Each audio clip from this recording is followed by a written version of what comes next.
ইনকিলাব মঞ্চের মুখপাত্র শহীদ শরীফ ওসমান হাদির হত্যাকারীদের গ্রেফতার ও বিচারের দাবিতে কুমিল্লা নগরীতে সড়ক অবরোধ করে বিক্ষোভ করেছে ইনকিলাব মঞ্চের সদস্যরা। রোববার বিকেল ৩টা থেকে কুমিল্লা নগরীর কান্দিরপাড় পুবালী চত্বর এলাকায় কুমিল্লা মহানগর ও কুমিল্লা বিশ্ববিদ্যালয় শাখা সদস্যরা এ কর্মসূচি পালন করেন। এতে কুমিল্লা বিশ্ববিদ্যালয়ে কুমিল্লা ভিক্টোরিয়া সরকারি কলেজের ছাত্রছাত্রী এবং বিভিন্ন রাজনৈতিক দলের নেতাকর্মীরা অংশ নিয়েছেন।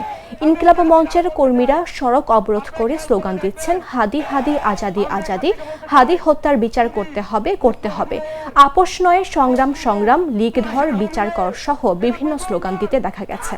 আন্দোলনকারীরা বলেন, তারা হাদির খুনের ঘটনায় জড়িতদের দ্রুত গ্রেফতার করে চার্জশিট প্রদানের দাবি জানিয়েছেন।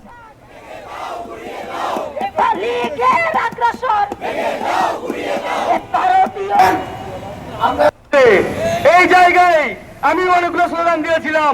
আমরা বলেছিলাম লীগ ধর জেলে ভর। আমি আপনাদের কাছে ক্ষমা প্রার্থী, লীগ ধর জেলে ভরতে দেওয়া যাবে না।